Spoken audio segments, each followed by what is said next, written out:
Olá, queridos amigos, queridos companheiros que acompanham o canal do Centro Espírita Allan Kardec da cidade de Campinas aqui no YouTube. Sejam todos muito bem-vindos. Que a paz do Mestre Jesus se faça presente em todos os corações. Este é um momento de encontro com o Evangelho, onde nós fazemos uma pequena preleção a respeito de um tema referente aos ensinos de Jesus. E hoje nós vamos abordar uma parte do capítulo 7 do Evangelho segundo o Espiritismo, que tem por título Bem-aventurados os que são pobres em espírito, em algumas versões, ou bem-aventurados os que são pobres de espíritos, e em umas versões mais modernas, bem-aventurados os humildes. E nós falaremos dos itens de 1 a 6 e também um pouquinho sobre o item 11. Mas antes de nós iniciarmos a nossa conversa sobre o Evangelho, vamos fazer uma oração, porque essa oração vai nos aproximar ainda mais de Deus, de Jesus, da espiritualidade amiga, nos fortalecendo e nos preparando para esta conversa, para este encontro. Senhor nosso Deus, Pai de infinita bondade e misericórdia, aqui estamos, Senhor, mais uma vez na busca do aprendizado, da compreensão daquilo que Teu Filho maior, nosso irmão, nosso Mestre Jesus, nos trouxe e nos exemplificou para que possamos seguir e nos tornarmos melhores. Te rogamos, Pai, o Teu auxílio, a Tua presença representada por esses amigos bondosos da espiritualidade, para que tenhamos condições de aproveitar o máximo do aprendizado e assim colocarmos em prática nos nossos dias, nas nossas atividades. Seja conosco, Senhor, neste momento que aqui estamos e sempre em nossas vidas. Nós encontramos no capítulo 5 do Evangelho de Jesus segundo Mateus, Jesus iniciando o Sermão do Monte, ou Sermão das Montanhas, ou as Bem-aventuranças, como é conhecido esse sermão. E Jesus inicia o sermão falando assim: Bem-aventurados os que são pobres em espíritos, porque deles é o reino do céu. E aí nós vemos que muitas pessoas, e Kardec traz isso no capítulo 7 do Evangelho segundo o Espiritismo, não entenderam aquilo que Jesus quis dizer, a sua fala e o seu ensino. Alguns, sobretudo aqueles que se consideram mais cultos, que se consideram, em outras palavras, a pessoa superior aos outros, até riram, não é?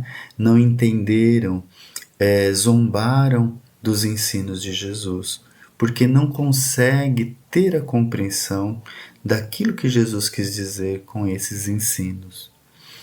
Então, quando eles tentam, de certa forma, justificar a sua zombaria, eles partem do seguinte princípio: no nosso linguajar, na nossa conversa, no nosso entendimento, até pelaquilo que nós vemos no dicionário, quem é uma pessoa espirituosa, cheia de espírito?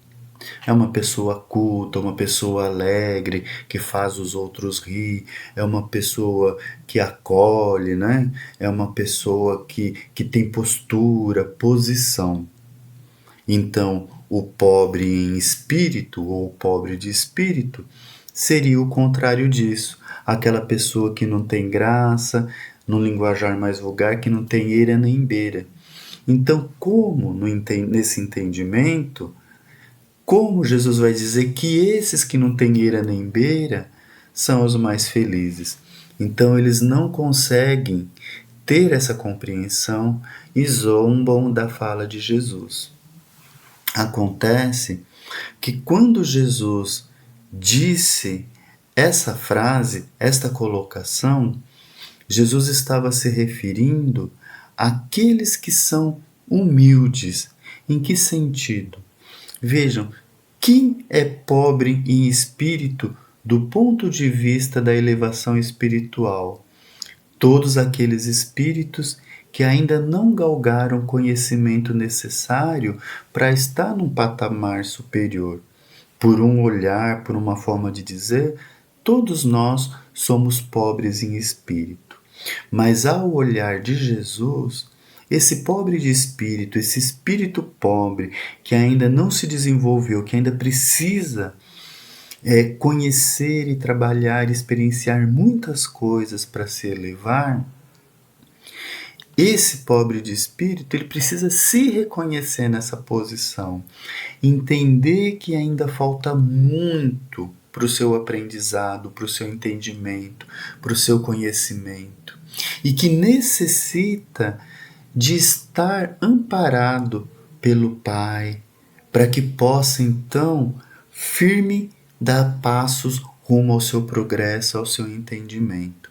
Quando a pessoa se posiciona assim, se reconhece naquilo que compreende, naquilo que sabe e entende as suas necessidades, entende que precisa caminhar para poder estar melhor, essa pessoa se põe humilde perante Deus, porque sabe que necessita de Deus, sabe que necessita da espiritualidade para poder então aprender, avançar e assim se tornar melhor.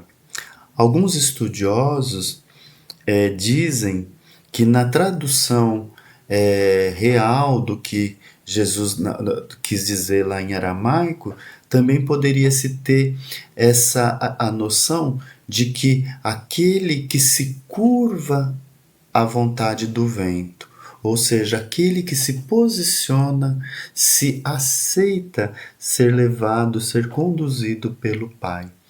Então é uma analogia aqui até bonita e interessante para a gente entender. Então, o pobre de espírito, ou pobre em espírito, é aquele que se põe humilde, se compreende no seu conhecimento e se deixa levar pelo Pai.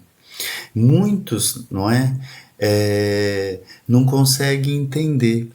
Então, as pessoas que de cultura, né? Que busca esse conhecimento material, mas não busca elevação espiritual, não consegue aceitar. E até muitas vezes, porque aceitar Deus, aceitar uma divindade que cuida, que olha, que ensina, é se pôr inferior, não é? E aí o que está falando mais alto? O orgulho está falando mais alto, né? A pessoa também tem ali o egoísmo, porque ela não quer que tenha alguém que possa ser melhor, incluindo Deus. E quando consegue aceitar Deus, que fala, não, existe um Deus, mesmo assim tenta de alguma forma se impor na sua posição, como assim, eu posso fazer isso, eu posso fazer aquilo. Sim, existe Deus, mas eu não dependo de Deus para fazer isso.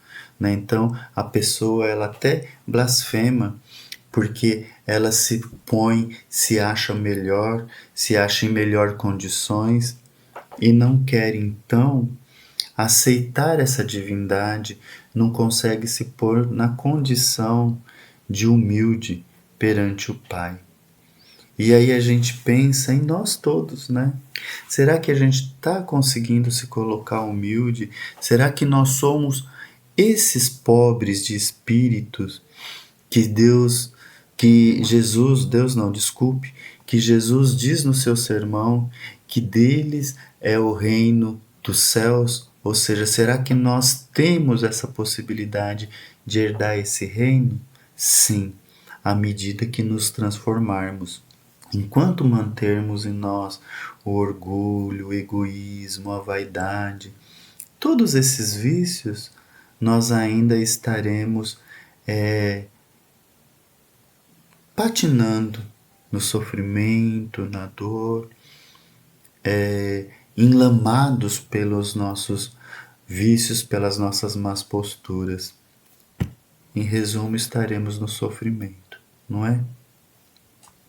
E Kardec, para reforçar ainda mais os ensinos de Jesus, para que a gente entendesse melhor, ele traz 3 ensinos em que Jesus mostra como deve ser a nossa postura para que nós então consigamos alcançar um lugar no reino dos céus. O que é alcançar esse lugar no reino dos céus?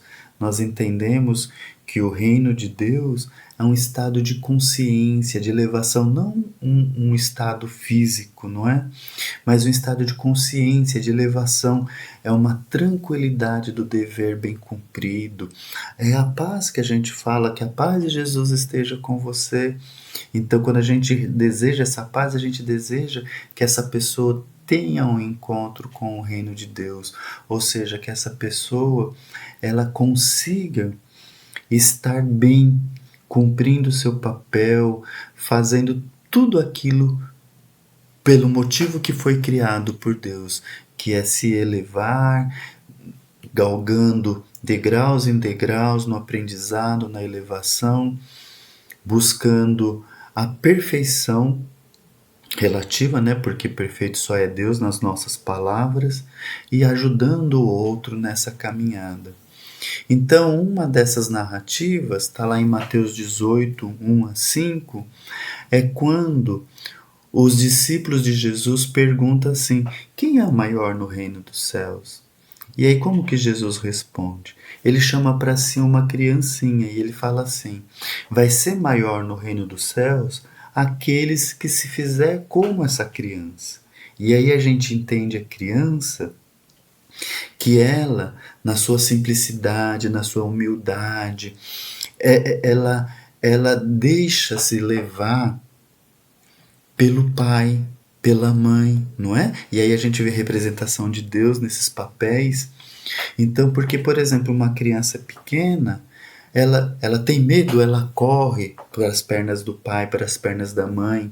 Ela não se preocupa com o alimento porque ela sabe que vai ser alimentada. Ela não se preocupa com vestimento porque ela vai ser vestida, ela vai ser agasalhada, ela vai ser protegida. Então ela se entrega àquele pai, àquela mãe amorosa. E ela se põe humilde nesse papel, na sua inocência, na sua vivência. Então, para herdar, para entrar no reino dos céus, Jesus fala assim: então aquele, portanto, que se humilhar e se pôr pequeno como esta criança, não é? Será o maior no reino dos céus, respondendo à pergunta dos discípulos. E depois, numa outra narrativa, que nós encontramos também em Mateus no capítulo 20, nos versículos de 20 a 28, narra que a mãe dos filhos de Zebedeu, Tiago maior e João o evangelista, né, os 2 filhos de Zebedeu, chega até Jesus e fala assim: mandas que os meus 2 filhos tenham assento, um à tua direita e a outra à tua esquerda no teu reino. E aí Jesus questiona eles: mas vocês vão ter condições de passar, de beber do cálice que eu vou beber? Eles dizem: temos. E Jesus fala: realmente vocês terão. É lógico que Jesus está se referindo quando eles estiverem mais evoluídos em outra vivência, que eles vão poder se posicionar como Jesus se posicionou entre nós. Assim como todos nós vamos evoluir a tal ponto. Mas naquele momento eles não tinham condições. E aí Jesus fala: é certo que vocês vão conseguir fazer isso. No entanto, não cabe a mim, não é, conceder-lhes essa graça, conceder-lhes. Quem vai ter essa condição é aquelas cujo Pai Deus tem preparado. Preparado em que sentido? De colocar essa pessoa na humildade, no trabalho do bem, na transformação moral, não é? E aí Jesus fala assim: sabeis que os príncipes Sabeis que os príncipes das nações as dominam e que os grandes as tratam como império. Assim deve ser entre vós. Ao contrário, aquele que quiser tornar-se maior, seja vosso servo, e aquele que quiser ser o primeiro entre vós, seja vosso escravo. Do mesmo modo que o Filho do Homem não veio para ser servido, mas sim para servir e dar a vida pela redenção de muitos. Então Jesus fala que para que a gente possa seguir, ter esse encontro, ter uma posição no reino dos céus, como a mãe de Tiago e de João o Evangelista pede para Jesus, a gente precisa se fazer servos, se fazer escravos, agir como Jesus, que Jesus fala: eu não vim para servir, eu não vim para ser servido, e sim para servir. E num outro momento, Jesus foi convidado para ceiar num sábado na casa de um fariseu, e ele viu que os convidados iam chegando e assentando, tomando lugares aos primeiros assentos. E aí ele falou assim, ó, quando você for convidado por um banquete, por alguma situação assim importante, ocupe os últimos lugares, para que o dono do lugar, que bancou, que está promovendo, fala assim, ô, você, meu amigo, venha se sentar aqui ao meu lado, para que você tenha essa glória. Então ele está fazendo a comparação também. Se a gente quer ser chamado a estar participando do reino de Deus, nos coloquemos humilde perante o Pai. Nos coloquemos na situação de servidores. Nos posicionemos nos últimos lugares. Não queremos nos colocar na frente por causa do nosso orgulho, da nossa vaidade, do nosso egoísmo, porque nos achamos sangue azul, porque nos achamos melhores, porque podemos isso, podemos aquilo. Não. Vamos nos entender que somos todos caminheiros e que aqueles que conseguir trazer a humildade para si vai, de certa forma, garantir essa tranquilidade que vai lhe trazer um local não físico, mas uma condição de estar acolhido no reino do céu. Que Jesus fala assim no final desse ensinamento: todo aquele que se eleva será rebaixado, e todo aquele que se abaixa será elevado. E aí a gente vê tantas pessoas, né? Tem o exemplo de Chico Xavier, tem o exemplo de Madre Teresa, Irmã Dulce, Mahatma Gandhi, entre tantas Bezerra de Menezes, tantos vultos, tantas pessoas, vultos porque se colocaram pequeno perante a humanidade e por conta disso se posicionaram grandes no reino com o Pai. E aí a gente vê a importância da humildade, do trabalho do bem. Quanto que essas pessoas que eu citei e tantas outras acolheram de pessoas que estavam no sofrimento, na dor, se colocaram lado a lado, abraçaram, serviram, ofereceram, tiraram de si para dar para o outro, não é? Então, é certo que a gente pode pensar assim, ah, mas eles já eram mais elevados, eles já tinham isso, já tinham aquilo. Tudo bem, mas para nós chegarmos a esse ponto, nós precisamos treinar, não é? Então a gente não tem condições, muitas vezes, de tirar da nossa boca para dar para o outro se alimentar. Embora muitas mães, muitos pais o fazem, não é? Mas então que a gente divida um pouco para você e um pouco para mim. A gente muitas vezes não tem condições de acolher uma grande obra, mas que a gente então faça uma pequena. Não tem aquela história do passarinho de levar uma gotinha e em gotinha para apagar o incêndio, mas passarinho de gota em gota, eu estou fazendo a minha parte. Então essa parte que a gente tem que fazer do bem, ela tem que ser ativa em nós, dentro das nossas condições. Eu não tenho condição de fazer nada, não tenho condições financeiras, não tenho condições de oferecer um alimento, às vezes não tenho nem condições motoras de sair de uma cama. Mas se eu tenho a minha consciência plena, ou não plena, mas que eu tenha condições de fazer uma reflexão, eu posso oferecer uma prece, eu posso acolher alguém com uma vibração, eu posso abraçar alguém no pensamento, no sentimento, levando conforto, levando fluidos carinhosos, benevolentes, restauradores e ajudando então esse nosso irmão, essa nossa irmã. E aí, lá no capítulo 7, no versículo 11, nós encontramos uma mensagem bonita de Lacordaire falando sobre o orgulho e sobre a humildade, não é? Que uma anula a outra. Quem é orgulhoso não pode ser humilde. Quem é humilde não tem orgulho, com certeza. E Lacordaire, antes de começar os seus ensinos, ele pede permissão a Deus e pede que Deus o ajude, que ele tenha claridade, clareza na sua fala, nos seus ensinos. E ele fala que a humildade é uma virtude que é muito esquecida entre nós, não é? E que se a gente não tem humildade, a gente não pode então cumprir os nossos principais papéis, que é de ser caridoso, de ser amoroso, de acolher aos próximos, não é? E que o orgulho é um terrível adversário da humildade, porque ele acaba nos afastando do Cristo, não é? Ele acaba nos afastando de Deus, porque quem é orgulhoso não consegue ver o irmão pobre como um irmão, se acha diferente, se acha nobre, eu tenho sangue melhor, ou porque se Deus me deu essa condição é porque eu sou melhor do que o outro, não é bem assim.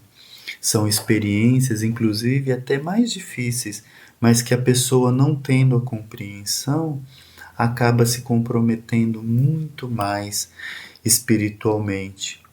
E Lacordaire, ele fala com os ricos e fala com os pobres nessa mensagem. Quando ele fala com os ricos, ele traz alerta, ele fala assim: você não sabe que enquanto você dorme em camas macias, enquanto você se refestela na comida, eu estou falando com as minhas palavras, né?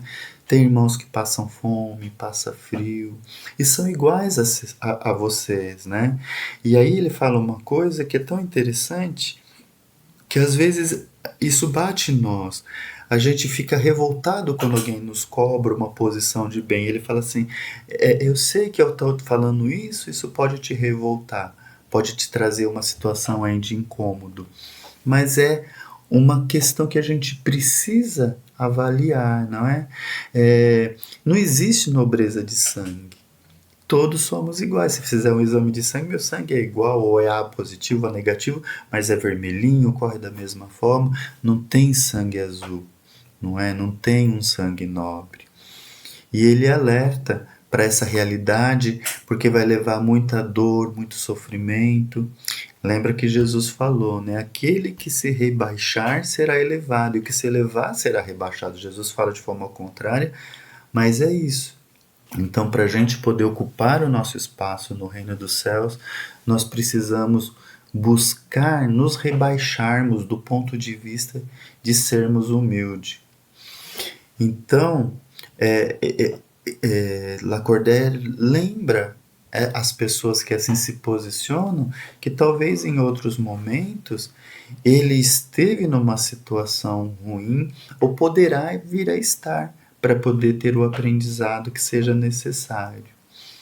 E aí ele fala que se curva falando com os pobres perante aquelas mães, aquelas pessoas que se dispõem até a se humilhar para ajudar o outro, aquela que vai esmolar para pedir o alimento para o seu filho, para poder auxiliar alguém, não é? A gente lembra da irmã Dulce, se eu não me engano, pedindo donativo, se pondo em situação de bater em porta para poder receber donativo para as obras do bem, não é? Ela não estava pensando nela. Ela estava pensando no bem-estar do outro. E ele fala assim: eu me curvo perante vocês que se põem nessa situação de humilde, porque espiritualmente estão mais elevados.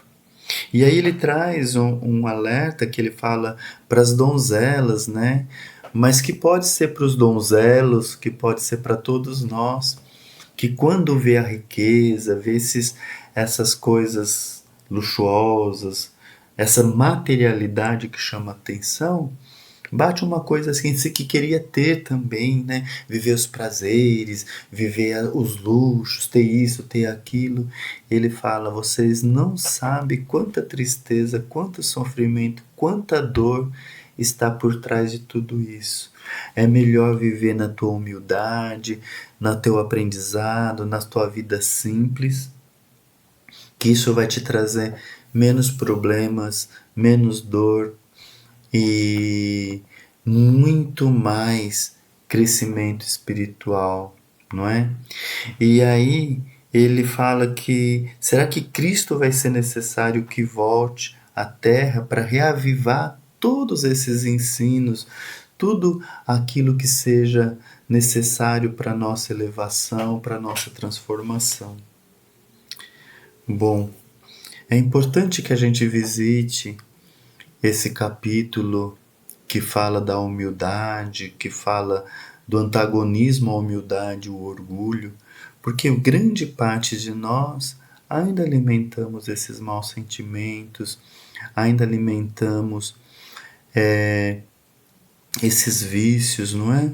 E por conta disso nós sofremos, por conta disso nós acabamos nos prejudicando e muitas vezes prejudicando o outro.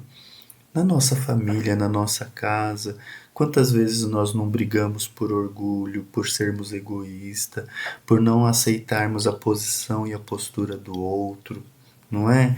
Quando nós estamos numa situação de trabalho, às vezes, olha, a pobreza não é sinônimo de humildade e nem a riqueza é sinônimo de orgulho. Eu acho que a gente conseguiu entender que a humildade está no reconhecimento das suas possibilidades, nesse entendimento e se deixar aberto para o aprendizado e para a transformação, no bem, no crescimento, no caminhar rumo ao Pai.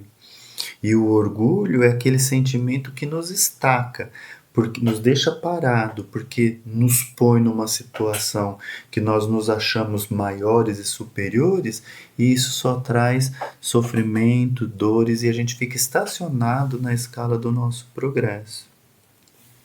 Todos nós temos condições de alguma forma pararmos, revermos essas posturas e ao pouco ir fazendo as nossas transformações, não é?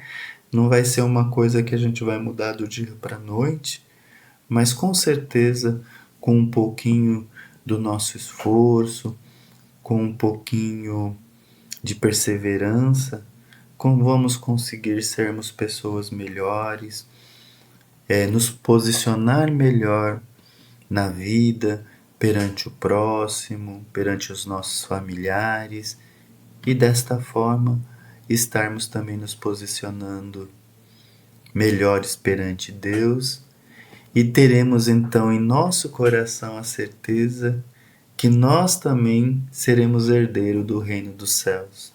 Aliás, todos somos.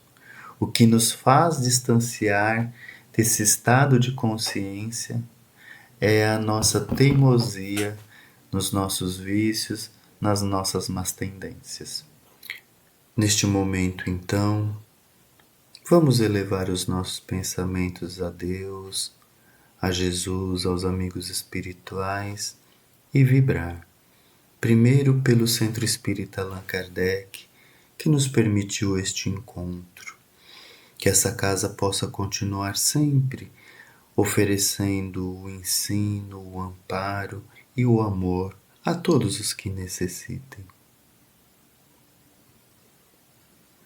Vamos vibrar também por todos aqueles que estão passando por momentos de dificuldades, de dor, momentos de guerra, momentos de situações difíceis com a natureza, a fome, o desequilíbrio, a dor, a desesperança. Que todos recebam de Deus o bálsamo que consola, que acolhe, que fortalece. Vibremos pelos nossos familiares, para que todos busquem no seu dia a dia, no seu desenvolver, estar próximo a Deus, buscando o bem, buscando a ação que ajuda no desenvolvimento, no crescimento espiritual e na transformação. E por último, vibremos por nós, para que nós também nos sintamos fortalecidos, em condições de caminharmos rumo ao nosso progresso, à nossa perfeição, a esta proximidade com o Pai. Senhor nosso Deus, Pai de misericórdia e bondade, te agradecemos por mais este encontro. Seja sempre conosco, Pai, hoje e sempre. Nós queremos agradecer a presença de todos que acompanharam este vídeo e desejar que a paz do Mestre Jesus se faça presente em cada coração dos que aqui estamos. Paz em Jesus.